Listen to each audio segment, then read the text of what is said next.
편안하십니까? 네. 오늘은 포항에서 오신 우리 강윤희 선생님께서 하나님의 말씀을 대언하시겠습니다.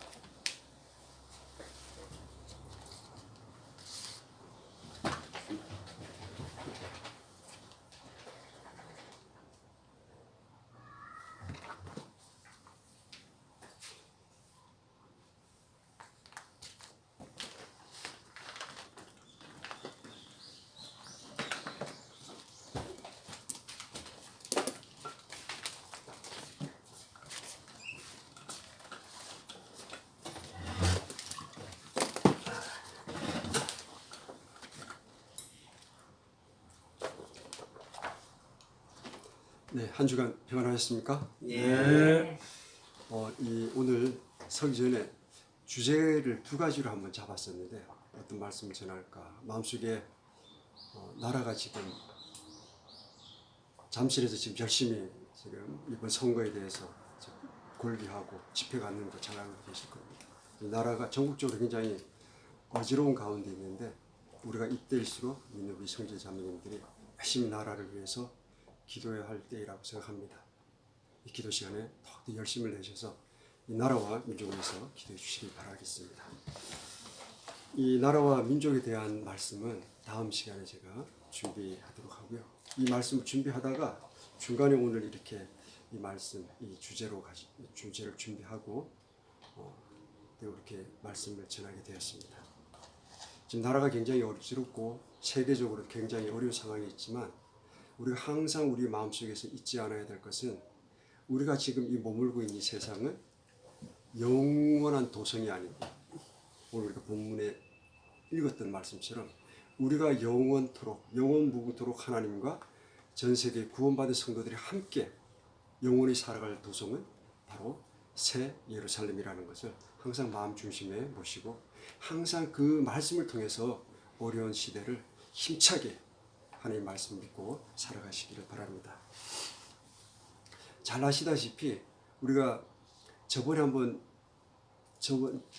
주에 한번 제가 말씀을 드렸던 것 같은데 낙원 파라다이스라고 그러죠. 이 낙원이 변천 과정이 있습니다. 처음에는 하나님께서 에덴 동산에 낙원을 창설하였습니다. 거기서 사람들이 아담과 이브죠. 사람이 하나님 앞에 선과 악을 알게 하는 나무 열매를 다 먹지 말라. 그것을 먹는 날은 정녕 죽으리라고 했는데 안타깝게도 우리 아담과 이브는 그것을 먹고 범죄함으로 말미암아 이 세상이 굉장히 어려운 상황에 처하게 되었고 죄악 가운데 빠지게 되었습니다. 처음에 있던 이 낙원이 지상에 있던 낙원이 어디로 가게 됩니까? 나중에는 아브라함의 품이라고 불리는 지하 세계의 중심부에 있는 낙원으로 가게 됩니다. 거기서 예수님께서 부활하시면서 낙원에 있던 성도들을 끌고 셋째 하늘로 올라가시면서 낙원에 있는 모든 성도를 옮겨서 낙원이 지금 셋째 하늘에 있습니다. 오늘 우리가 읽었던 말씀 이것은 뭐냐? 새 예루살렘으로 이제 칭하여지고요. 이것이 이제 오늘 우리가 나누고자 하는 주제가 됩니다. 지금 현재는 셋째 하늘에 예수님께서 올라가신 하신 말씀 있지 않습니까? 뭐라 하십니까? 내가 너희를 위해 처소를 예비하러 가노니 이 처소가 다 준비가 되면 내가 공중으로 너희를 불르러 올 것이다. 그것이 바로 공중 재림입니다. 그리고 휴거라고 부르죠. 그래서 이 휴거 성경에서는 이 휴거를 성도들의 복된 소망이라고 합니다. 지금 우리 휴거를 죽음을 맛보지 않고 바로 부활하셨던 예수님과 동일한 몸으로 변화되는 것이 바로 휴거입니다. 저도 개인적으로 그래서 소망하고 있고요. 제가 알고 있는 모든 성도들이 이 시기에 어떤 모습을 하늘로 오를지 생각만 해도 가슴이 참 너무나 환희로 가득 차는 그런 것을 주체할 수 있는 그런 심정인데 오늘은 이렇게 구원받은 성도들이 영원한 도성인 새 예루살렘이 도대체 어떤 모습으로 지어지고 있고 지어질 것이고 또 그 속에 어떤 사람들이 들어가서 영원 무궁한 시간, 영원한 미래를 살아갈 것인지 말씀을 통해서 한번 나눠보도록 하겠습니다.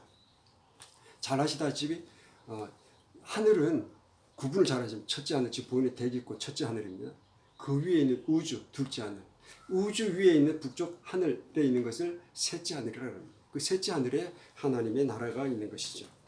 오늘 읽었던 21장 1절 말씀에 보면 내가 새 하늘과 새 땅을 보았으니 이는 처음 하늘과 처음 땅이 사라졌고 바다도 다시는 있지 않았기 때문이더라. 지금 우리가 단어 한 절 한 절을 잘 이해를 해야 됩니다. 새 땅, 새 하늘이라는 것은 기존에 있는 것을 새롭게 하는 것이 하나님께서 또 이 새 하늘과 땅과 하늘을 지금 있는 하늘을 말고 다른 것을 지은다는 것이 아닙니다. 지금 있는 이 하늘과 땅을 새롭게 하신다. 그것을 이제 뭐라고 하냐면 불의 정화라고 합니다. 불로서 이 어지럽고 더러운 것들을 다 제거하는 때가 있다라는 것이죠. 그 말씀을 지금 하고 있고요.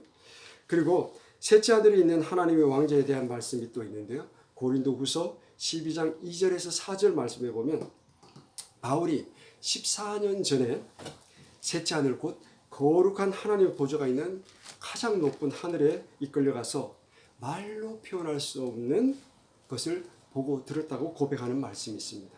내가 그리스도 안에 있는 한 사람을 알았는데 그 사람이 14년 전에 셋째 하늘로 채워 올라갔느니라. 몸 안에 있었는지 내가 말할 수 없고 몸 밖에 있었는지 내가 말할 수 없으나 하나님은 아시느니라.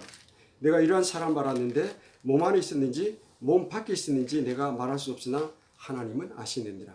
그가 낙원으로 채워 올라가 말할 수 없는 말들을 들었는데 사람이 그것들을 말하는 것은 법에 어긋납니다.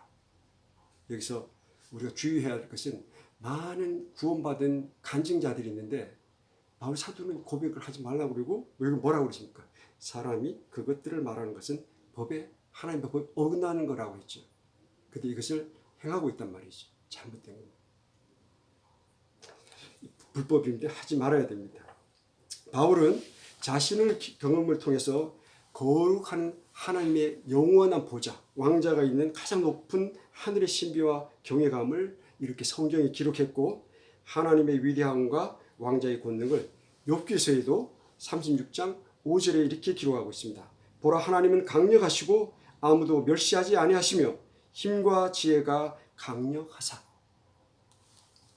오늘 읽은 우리가 본문만 1절 다시 한번 보겠습니다. 내가 새 하늘과 새 땅을 보았으니 이는 처음 하늘과 처음 땅이 사라졌고 바다도 다시는 있지 아니하였기 때문이라. 그때 가면 바다는 없습니다. 근데 생명수 강은 있습니다. 그래서 우리가 말씀 한 구절 한 구절 잘 상기하면서 이해를 하십니다. 바다는 없지만 생명수 강은 있다라는 것. 그리고 베드로후서 3장 10절에서 13절 말씀에 대해서는 이 불의 정화에 대해서 분명하게 말씀해 주고 있습니다. 그러나 주의 날이 밤에 도적같이 오리니 그날에는 하늘들이 큰 소리와 함께 사라지고 원수들이 뜨거운 열에 녹으며 땅과 그 안에 있는 일들도 불태워지리라. 그런즉 이 모든 것을 해체될진대 너희가 어떤 사람이 되어야 마땅하겠느냐. 모든 거룩한 행실 속에서 하나님을 따르는 가운데 하나님의 날이 오는 것을 기다리고 서두리라. 그날에 하늘들이 불이 붙어 해체되고 원소들도 뜨거운 열로 녹으려니와 그럼에도 불구하고 우리는 그분의 약속에 따라 의가 거하는 새 하늘들과 새 땅을 기다리노라. 마태복음 24장 35절에도 하늘과 땅은 없어지겠으나 내 말들은 없어지지 아니하리라 이렇게 말씀하고 있습니다. 이 셋째 하늘은 영원한 하나님의 초소로 바울이 그의 몸을 떠나 주님과 함께 있는 것이 소원이라고 했는데 바로 이곳이 바로 우리 지금 이 나누고 있는 셋째 하늘에 있는 예루살렘 성입니다. 거기에 우리 성도들이 품모하는 완벽하고 아름다운 하늘의 본향이 있고 과거의 성도들도 이것을 앙마하며 순교의 삶을 살아나갔던 것입니다. 성도들의 본향은 셋째 하늘에 있는 하늘나라이며 성도들은 이 땅에서 타향살이로 살아가다가 궁극적으로 삼일째 하나님께서 좌정에 계시는 저 하늘 본향으로 돌아갈 순례자들입니다. 존 버녀는 그의 철로 역정에서 이렇게 말했습니다.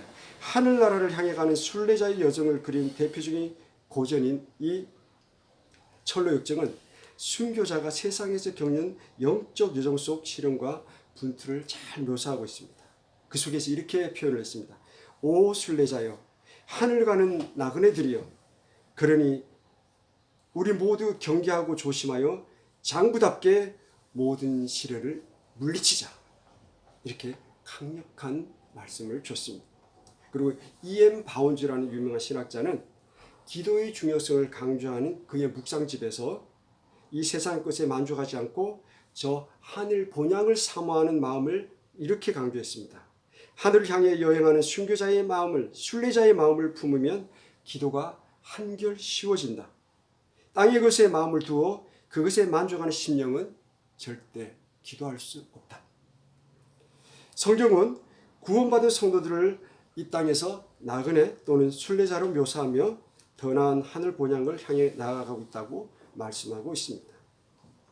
구원받은 성도들은 모두 자신을 나그네 혹은 순례자라 생각하며 이제 성도들이 사모하는 것은 더 좋은 본향, 곧 하늘에 있는 것입니다. 지나치게 기뻐하지도 슬퍼하지도 마시기 바랍니다. 순례자와 같이 우리는 정해진 그곳을 향해 지금 걸어가고 있는 중입니다. 이 세상은 하나의 여인숙과 같고 육신의 죽음은 그 영의 끝입니다. 이 세상의 삶은 잠시 머무는 여정이며 성도들의 진정한 목적지는 하늘나라의 거룩한 본향입니다. 장차 구원받은 성도들이 거할 초소가 바로 거룩하신 하나님께서 거하시는 거룩한 도시 새 예루살렘 성입니다. 우리를 위해 예수님께서 신부처럼 정결하게 오래도록 예비하고 계신 그곳입니다. 셋째 하늘에서 아들 하나님이신 예수님께서 신부된 우리 구원받은 성도들을 위해 지금 열심히 준비하고 계십니다. 이 새 예루살렘의 초소가 준비가 되면 예수님께서 공중에 다시 오셔서 구원받은 성도들을 휴거시키셔서 예수님과 하나님과 성령 하나님과 함께 영원히 있게 하실 것을 요한복음 14장 2절에서 3절에 확약해 주셨습니다. 내 아버지 집에 거할 곳이 많도다. 그렇지 않으면 내가 너희에게 말해 주었으리라. 내가 너희를 위해 초소를 예비하러 가노니 가서 너희를 위해 초소를 예비하면 내가 다시 와서 너희를 내게로 받아들여 내가 있는 곳 거기에 너희도 있게 하리라. 이미 2000년 전에 예수님께서 이 말씀을 주셨습니다. 그런데 이 셋째 하늘의 이 새 예루살렘은 계속해서 저 셋째 하늘에 그대로 머물러 있는 것이 아니고 최후의 심판, 그것이 뭡니까? 불신자들의 불호수에 떨어뜨리는 그 심판이, 그건 뭐랍니까? 하나님의 크고 긴 왕자 심판 뒤에는 오늘 우리가 읽었던 이 본문 2절 뭐랍니까? 이 본문 2절의 말씀처럼 새로워진 이 땅으로 다시 내려올 겁니다. 셋째 하늘에서 예수님께서 그 예루살렘을 준비하셔서 이 땅으로 내려오실 거라는 것을 21장 2절에 아까 읽었던 말씀에 나와 있습니다. 뭐냐? 나 요한이 보니 거룩한 도시 새 예루살렘이 신부가 자기 남편을 위해 단정한 것 같이 예비하고 하늘에서 하나님으로부터 내려오더라. 여기서 키워드가 하나 있습니다. 보면은 신부가 자기 남편을 위해, 자, 우리가 나중에 결혼하게 되면 이때 머물던 이 새 예루살렘에서는 우리 신랑 신부로 있는 것이 아니고 하나님과 어떻습니까? 셋째 하늘에서 그리스도 심판이 끝나면 하나님과 예수님과 하나가 되죠. 신랑이신 예수님과 우리가 하나가 되기 때문에 그때는 신분이 다시 바뀝니다. 어떻게? 남편과 아내로 신분이 바뀌는 것이죠. 새 예루살렘에서는 남편과 아내의 관계로 살지 신랑이 신부의 관계로 살지 않는다는 것을 기억해 주시기 바랍니다. 자, 요한계시록 3장 12절에 또 이런 말씀을 주셨습니다. 이는 그가 기초들이 있는 한 도시를 바라기 때문이라. 그것의 건축자와 만드신 분은 하나님이시라. 히브리서 11장 10절에서 이렇게 하나님께서 새 예루살렘 영원한 처소를 예비하고 계시다는 것을 말씀해 주셨습니다. 이 새 예루살렘은 하나님의 복음으로 거듭난 성도들이 이루는 영광스러운 공동체입니다. 이제 이곳에서는 불신자들은 갈 수가 없죠. 오로지 주 예수 그리스도의 은혜의 복음을 믿고 듣고 읽음으로 그것을 마음에 받아들이고 예수님을 나의 구세주로 받아들여서 구원받은 형제 자매님들만 이곳에 들어갈 수 있다는 것을 기억해 주시기 바랍니다. 새 예루살렘 성문이 밤낮으로 닫히지 않는다고 이 하나님께서는 말씀하고 계신데요. 이것은 더 이상 죄나 위험이 없는 완전한 화평한 상태를 말하는 것입니다. 오늘 우리가 읽었던 본문 23절 보시면 그 도시 안에는 비출 해와 달이 필요 없었으니 이는 하나님의 영광이 그 도시를 밝혀주었고 어린 양께서 그 도시의 광채이시기 때문이라. 여기서 어린 양은 예수님을 말씀합니다. 예수님, 내가 빛으로 세상에 와서 요한복음에서 요한이 그렇게 강조했던 거죠. 세상의 빛. 내가 세상의 빛으로 왔지만 세상이 어두워서 빛을 알지 못하더라. 이렇게 말씀하셨습니다. 창세기에 아까 전에 말씀드렸던 에덴 동산이 아담과 이브의 범죄로 잃어버린 나군이라면 이 새 예루살렘은 주 예수 그리스도의 십자가 구속을 통해 완성된 새로운 에덴입니다.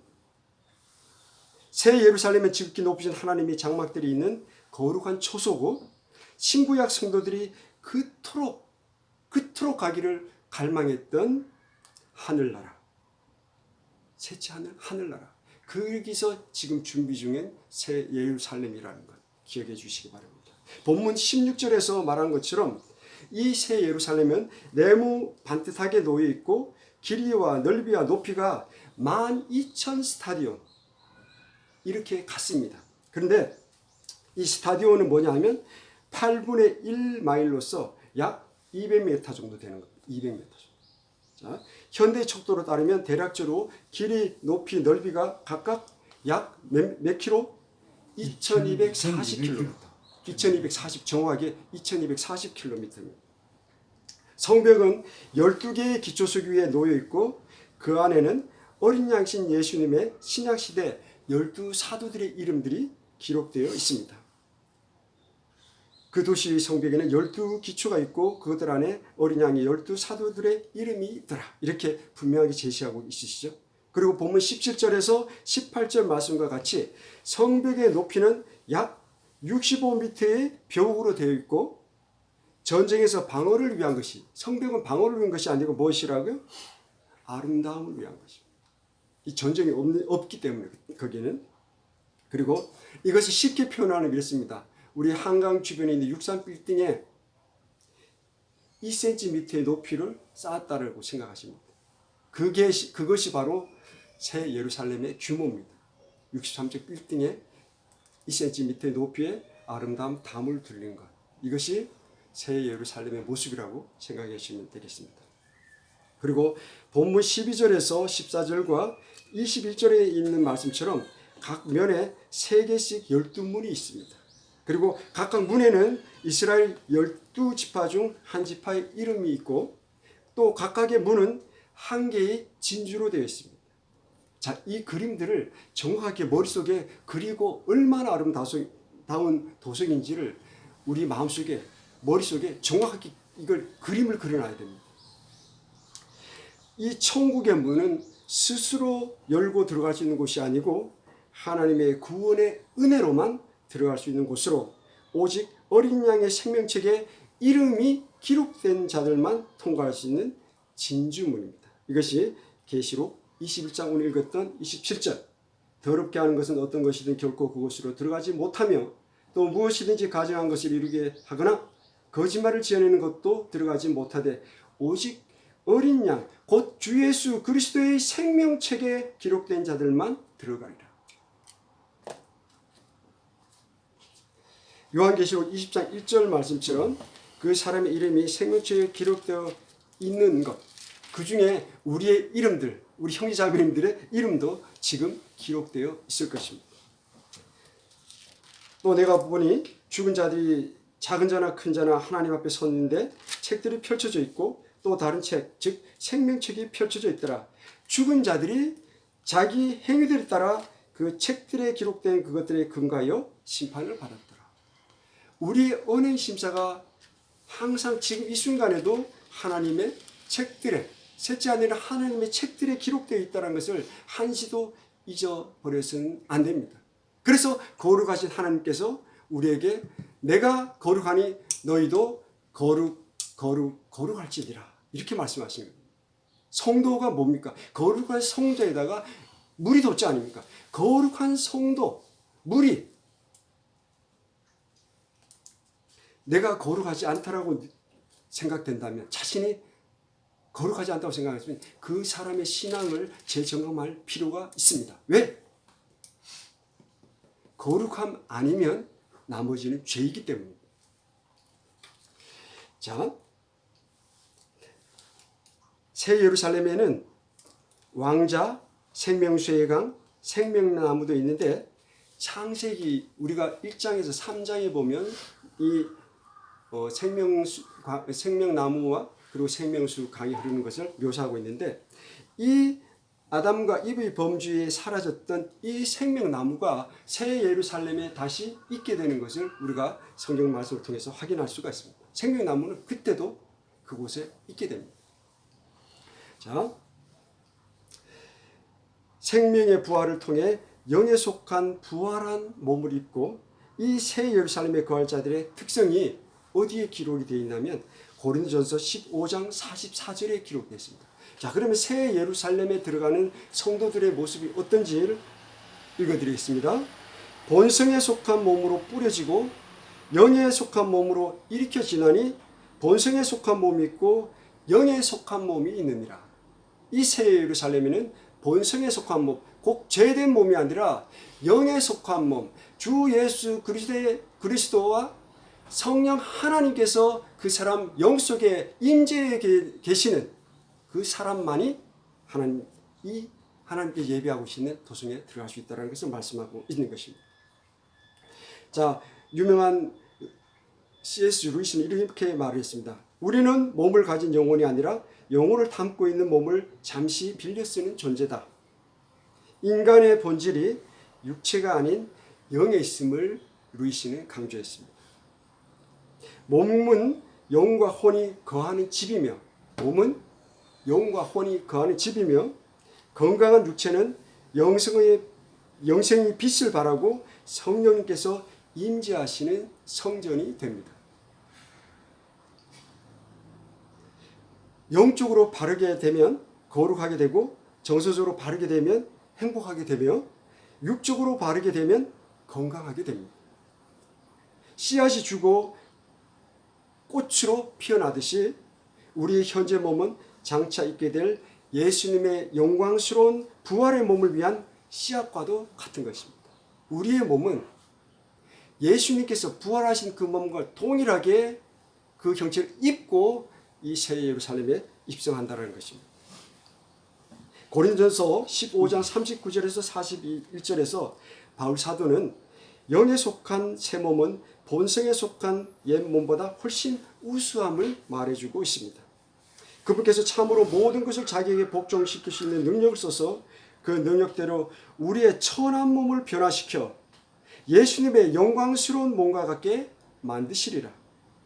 보라, 아버지께서 어떠한 사랑을 우리에게 베푸사 우리가 하나님의 아들들이라 불리게 하셨는가. 그러므로 세상이 우리를 알지 못함은 세상이 그분을 알지 못하였기 때문이라.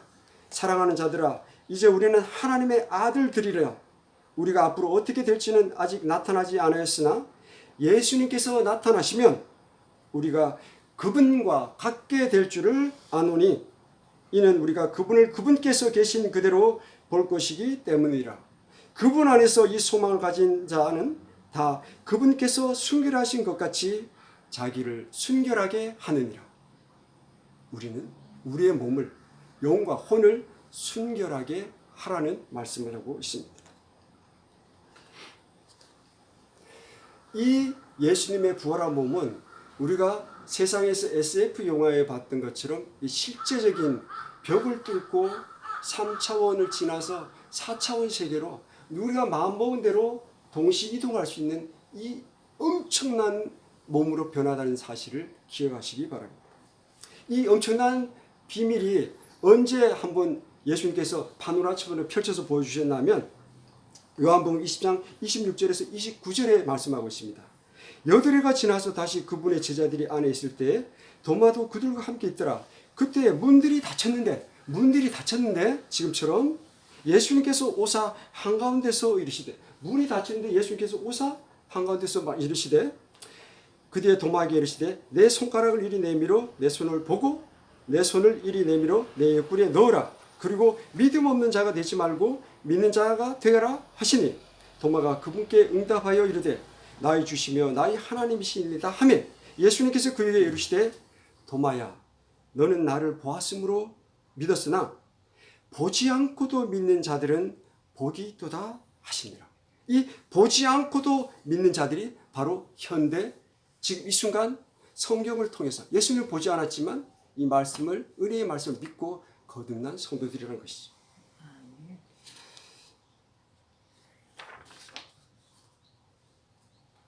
자, 주 예수님께서 십자가 위에서 우리를 대신해 죽임을 당하시고 주님의 보혈로 모든 족속과 언어와 백성과 민족 가운데서 은혜로 우리를 구속하사 하나님께 드리셨습니다. 그러므로 이제 우리가 우리의 생명을 주님의 그 구원의 은혜를 갚기 위해 아낌없이 써야 되는 거예요.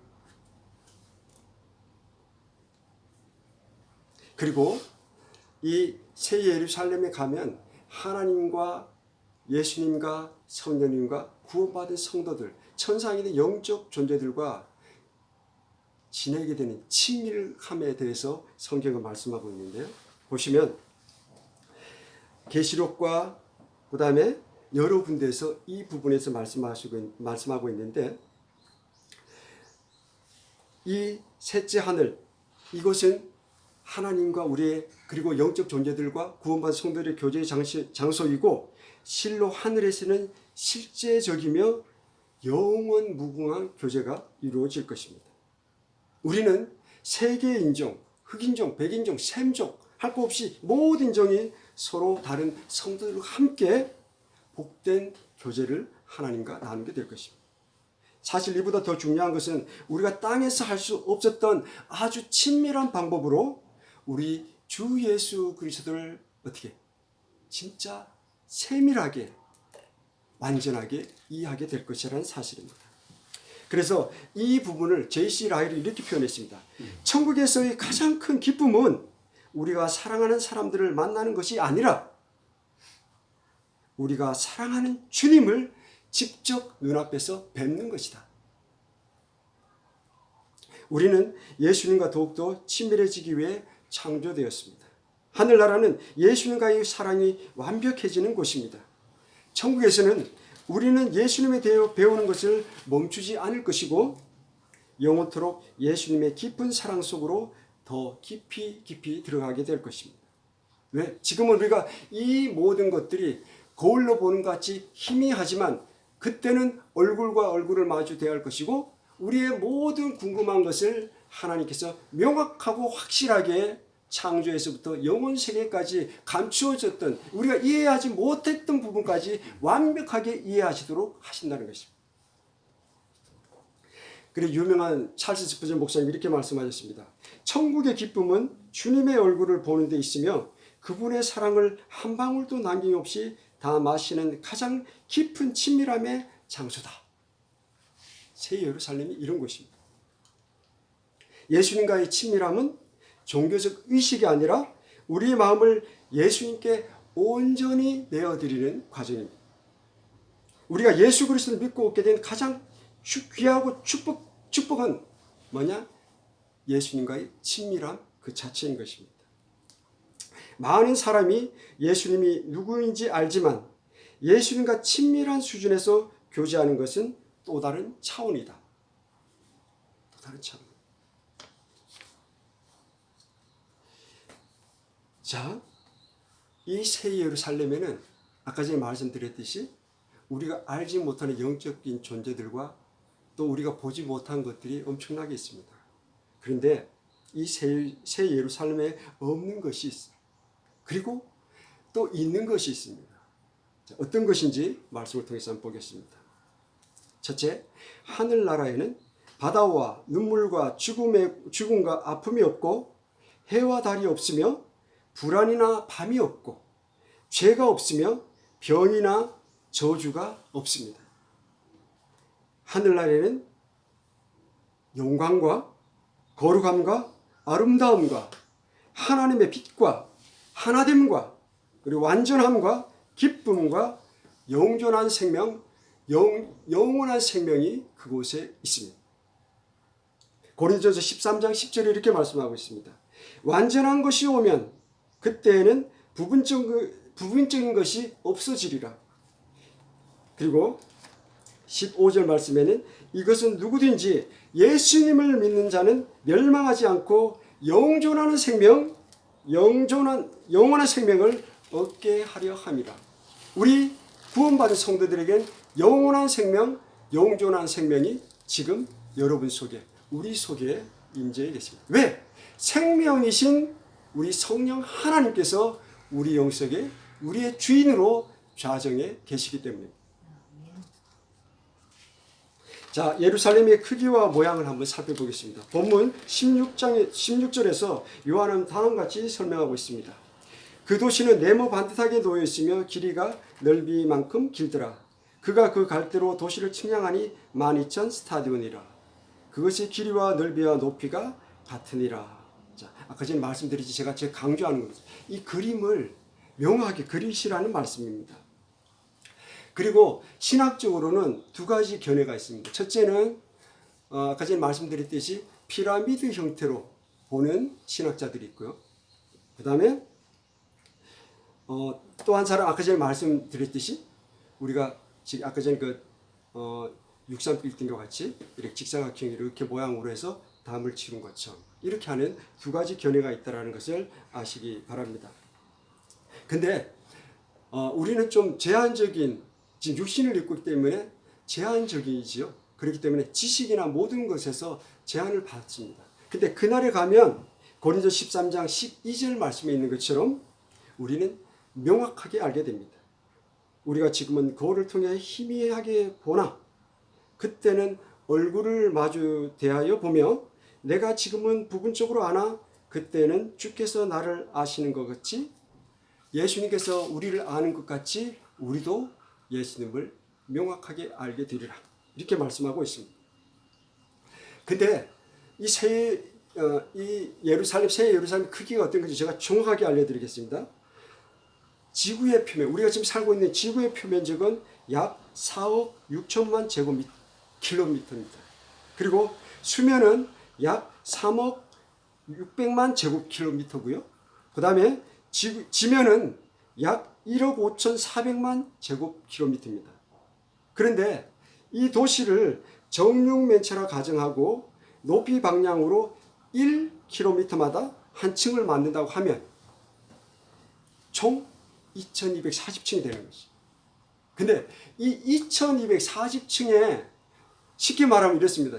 이걸 비슷한 사이즈가 어디냐 생각을 했더니 미국이 그래요. 미국 땅이 지금 여기 성경에 말씀 2240제곱킬로미터예요.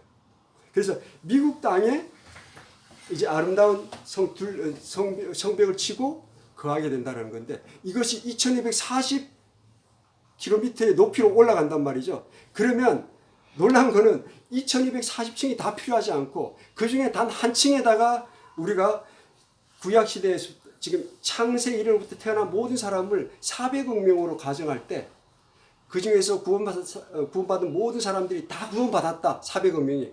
근데 400억 명이 다 한 층에 들어갈 수가 있습니다.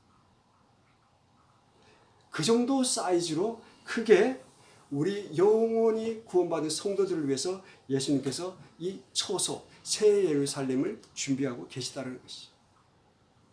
미국 사이즈. 거기에 한 층, 2240 중에 한 층만 해도 모든 구원받은 400억 명의 구원받은 성도들이 들어갈 수 있도록 그렇게 큰 하나님의 이 새 예루살렘이 준비되고 있다는 것을 아시기 바랍니다. 얼마 남지 않았어요. 이 새 예루살렘이 얼마 남지 않았다고 왕궁이. 근데 세상 사람들은 이 하나님의 말씀 오늘 읽었던 21장에 대해서는 전무하죠. 믿음 있다라고 하는 성도들 자체도 이 너무나 보배롭고 영광스러운 말씀에 대해서 무지합니다. 그리고 하나님께서 주시는 이 말씀에 주시는 기쁨을 누리지 못하고 살아요. 확신을 못하니까. 그래서 우리 거듭난 성도들은 이런 사실들을 믿지 않는 형제자매들과 이웃에게 증거하셔야 되는 겁니다. 같이 그 기쁨을 누리셔야 되는 겁니다. 자, 그래서 너무나 잘 아는 헨리 모리스라는 이 유명한 미국의 창조과학 회장이 계세요. 저도 그분의 책을 많이 읽었는데 이분은 이렇게 말씀했습니다. 새 예루살렘의 길이와 넓이와 높이가 똑같다는 것은 성 전체가 지정소라는 것을 의미하며 우리의 체험이 반드시 이 지정소 안에서 계속 증가해야 함을 보여준다. 그리고 새 예루살렘은 인류 역사상 모든 구원받는 자들을 수용하기에 충분히 거대하며 하나님의 영광이 가득한 물리적이면서도 영적인 도성이다. 이분은 과학자이기 때문에 이 말씀을 과학적으로 해석해서 지금 이 말씀을 하고 있는 것입니다. 그래서 이분과 함께 우리 환동대학교 김영결 박사님, 이 박사님도 마찬가지로 이 창조과학에서 한국창조 회장으로 계셨잖아요. 이분도 동일한 말씀을 많은 강연에서 하셨던 것을 제가 기억하고 있습니다. 자, 이 넓은 우주에서 미약한 인간의 힘으로 밝혀낸 별들 가운데 규모가 큰 것은 현재 존재하는 로켓 중에서 1000년을 날아가야 그 둘레를 겨우 한 바퀴 돌 수 있다고 합니다. 그러니까 하나님께서 창조하신 이 우주는 무한대라는 무한. 그곳에서 우리 구원받은 성도들이 예수님이 왕이시고 어떻습니까? 예수님이 왕이시면 우리 예수님과 결혼한 구원받은 성도들 또한 부부 아닙니까?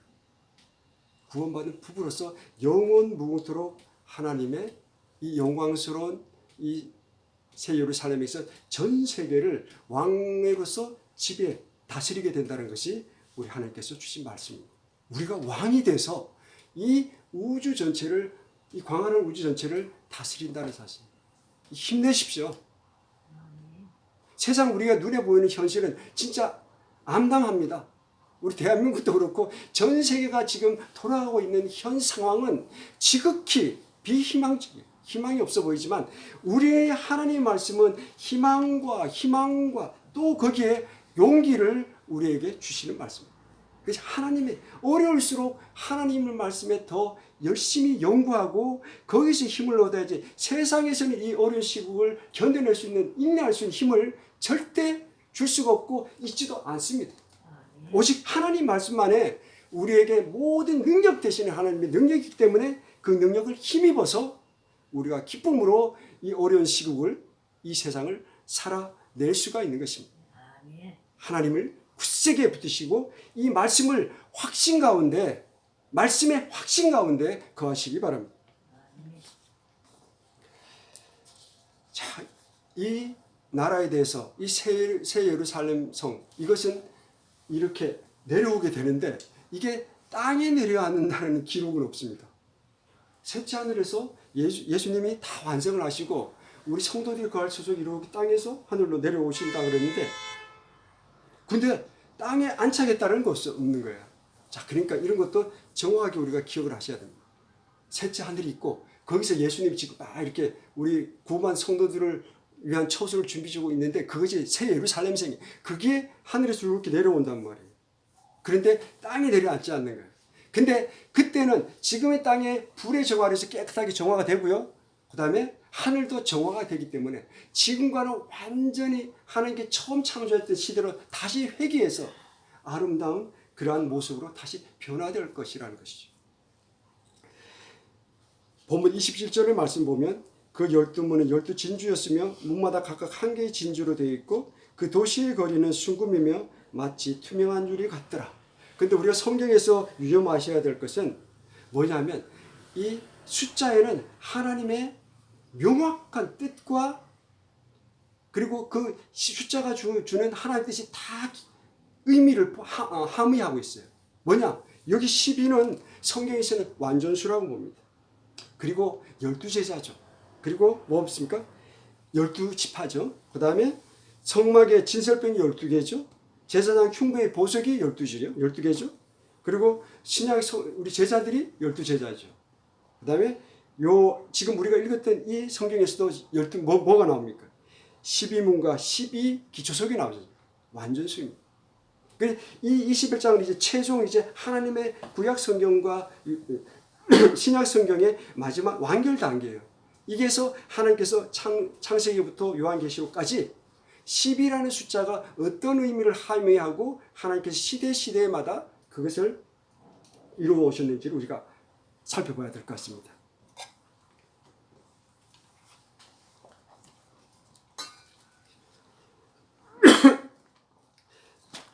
자, 새 예루살렘의 성벽 기초들에 대해서 본문 19장 20절의 말씀처럼 12개의 보석들로 구성되어 있다. 근데 우리가 지금 금까지 너무 올라갔고 금이 그냥 엄청나게 뛰었죠.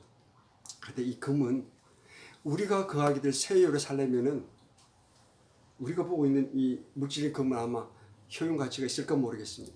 근데 한번 우리가 중요한 부분이 다시 한번 읽어보시죠. 19절을 가보겠습니다. 어떻게 도대체 생겼는지 한번 같이 한번 읽어볼까요? 시작. 19절 도시의 생명 기초들은 온갖 종류의 보석들로 장식되었는데 첫째 기초는 적용이요, 둘째는 사파이어요, 셋째는 옥수요, 넷째는 에메랄드요, 다섯째는 흑마루요, 여섯째는 홍보석이요, 일곱째는 비강남색이요, 여덟째는 녹두색이요, 아홉째는 황옥이요, 열째는 노옥이요, 열한째는 청옥이요, 열둘째는 자주정이니라. 자, 이런 보석이 그냥 깔려 있습니다. 이런 보석이 깔려 있다. 그러니까 우리가 너무 이 세상의 금, 황금 최고로 치지 않습니까? 너무 이 세상적인 것에 우리가 영과 혼을 팔아 넘겨서는 안 돼요. 이 말씀을 기억해야죠. 저 세상에 골드바보다 더 귀한 것이 천상에는 새 예루살렘에는 걸어가는 황금길이라고 그러지 않습니까? 이것으로 도배가 되어 있는데 왜 이렇게 하찮은 아무것도 없는 금덩이 하나 갖고 목숨을 해하고 거기에다 목숨을 내어 던지는 사람들이 있다는 게 얼마나 어리석냐. 그래서 성경의 잠언서에서 하나님을 알지 못하고 경외하지 않는 자, 그가 곧 바로 뭐라 그랬습니까? 어리석은 자. 우리는 어리석은 자가 아니죠. 이런 하나님이 주시는 이 말씀을 가지고 그리고 우리에게 준비하신 이 아름다운 새 예루살렘 이 도성을 머릿속에 기억하고 가슴속에 담아서 항상 되새김질하면서 하루하루 일상을 거룩함의 아름다움으로 살아가야 된다는 것이죠. 자, 이제 말씀을 좀 정리를 하겠습니다. 새 예루살렘에 거할 존재들은 도대체 어떤 존재들이 있을까? 여기에는 삼위일체 하나님이 계십니다. 그리고 아들 하나님이신 예수님, 그리고 성령 하나님께서 계시고요. 그리고 거룩하고 선택받은 천사와, 자, 천사는 우리 이 세상에서 말하는 피 부는 천사, 나팔 부는 천사, 날개 달린 천사는 없습니다. 이건 다 거짓말쟁이 아비인 사탄 마귀가 지어낸 거짓말입니다. 사람들이 진실을 보지 못하게 하기 위해서 세상 화가들이 그림을 그렇게 그리는 겁니다. 날개 달린 천사는 없습니다. 성경에서 말씀하시는 천사는 오직 남자입니다. 여자 천사 없습니다. 근데 일반적으로 세상에서 여자 천사, 날개 달린 어린 천사 이렇게 그림을 그리고서 세워놓을 시키고 있는데 이러한 사실을 우리가 잘 분별할 수 있어야 될 것 같습니다. 그리고 천상의 존재들이 있어요. 이 많은 성도들이 이 천상의 존재들의 그림이 명확하지 않다는 것을 제가 주변 우리 형제 자매들 통해서 많이 발견했습니다. 다음 시간에 제가 구체적으로 하나하나를 정확하게 영적 존재들에 대해서 한번 말씀을 통해서 함께 나누도록 하겠습니다. 자, 오늘은 어떤 존재인지만 제가 말씀을 드리겠습니다. 이 천상에는 천사들이 있고요. 그 다음에 그룹이 있습니다. 그룹 스랍이 있고요. 그 다음에 천사들 가운데 천사장이 있고 왕자, 통치, 권능, 정사, 이러한 영적 실체들이 있다는 거예요. 지금 우리 눈에 보이지 않지만 이 셋째 하늘 그리고 이 우주 공간에는 그런 영적 존재들이 활동하고 있다는 거죠. 그래서 하나님께서는 우리의 씨름은 혈과 육과의 싸움이 아니라 뭐라고? 보이지 않는 영적 세력들과 싸움이에요. 그리고 24명의 장로들이 있다는 것이 계시록 4장 4절에 나타나 있고요. 그 다음에 예수님의 신부인 교회, 그리고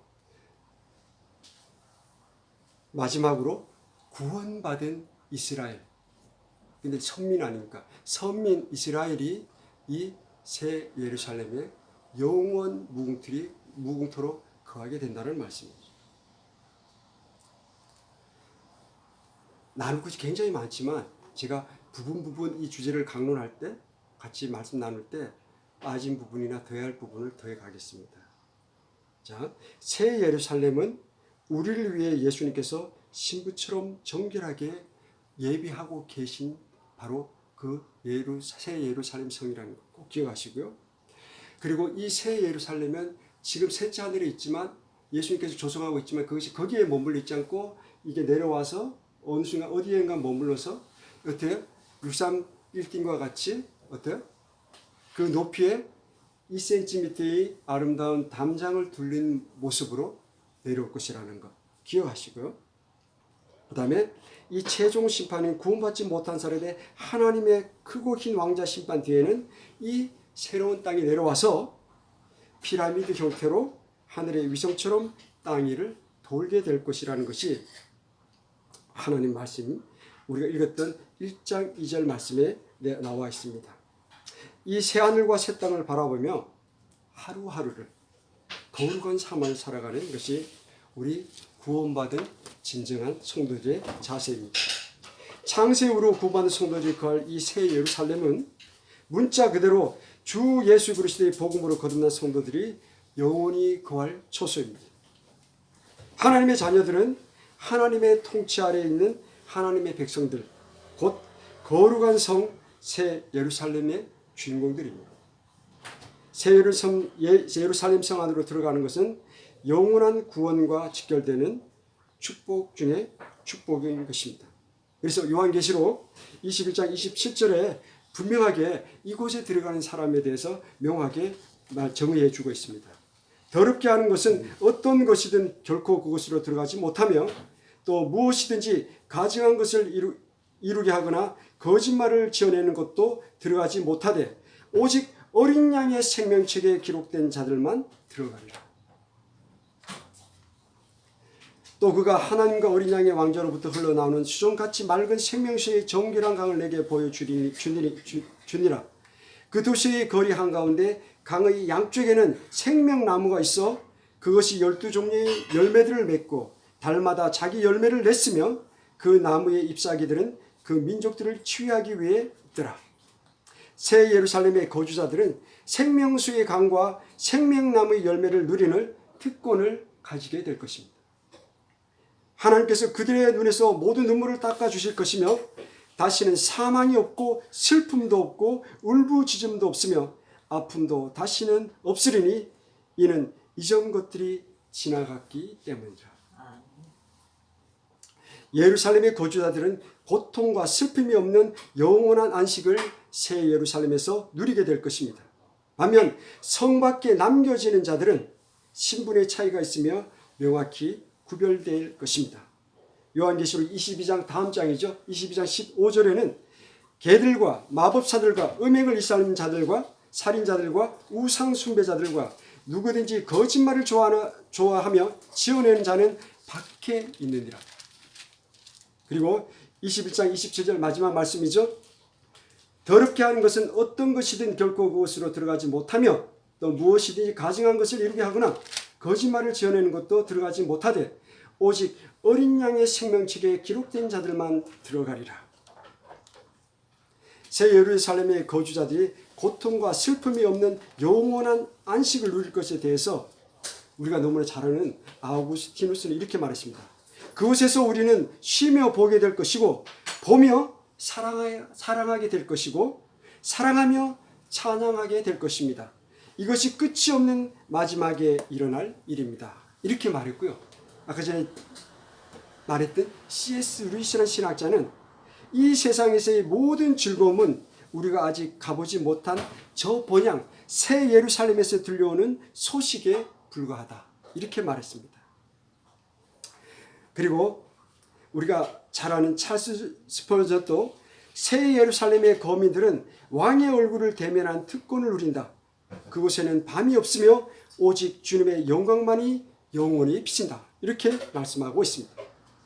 이렇게 셋째 하늘의 영적 존재들과 역사일의 믿음으로 거듭난 성도들은 우리 신랑이신 예수님께서 지금 셋째 하늘에서 준비하고 계시는 처소인 새 예루살렘에서 영원무궁토록 영존하는 생명, 영원한 생명을 함께 살아가게 될 것입니다. 그러므로 우리 사람들에게 결단코 무덤에만 누워있는 죽음은 없습니다. 우리는 다 부활해서 이 영광스러운 예수님께서 준비하고 계시는 새 예루살렘에 들어가게 될 것입니다.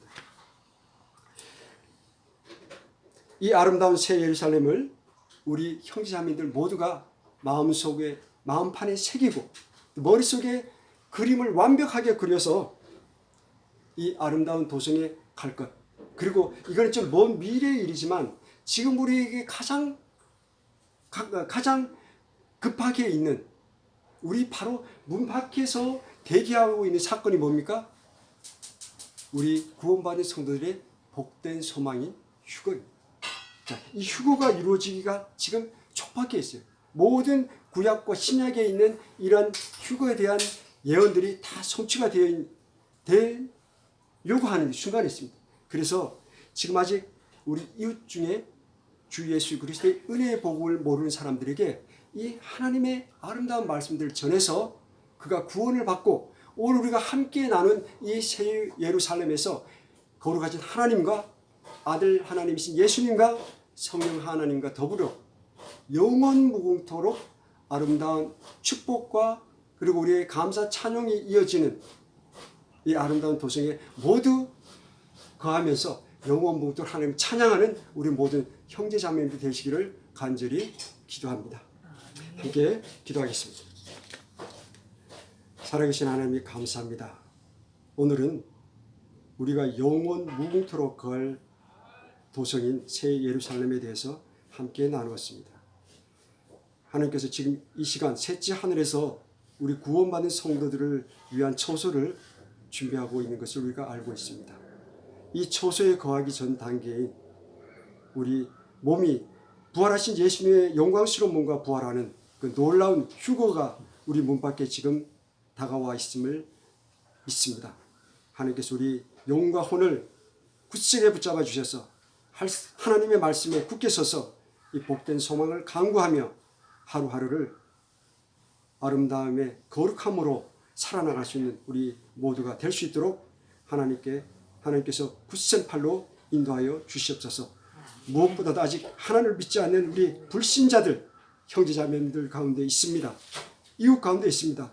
저들을 주 예수 그리스도의 은혜의 복음을 증거해서 하나님을 믿고 거듭나서 우리와 같이 함께 이 영원한 도성에서 기쁨을 누리는 축복과 하나님의 모든 아름다운 것들을 허락하여 주시옵소서. 한 주간의 삶도 주님께 의탁하옵고 거룩하신 예수님의 이름으로 기도합니다. 아멘.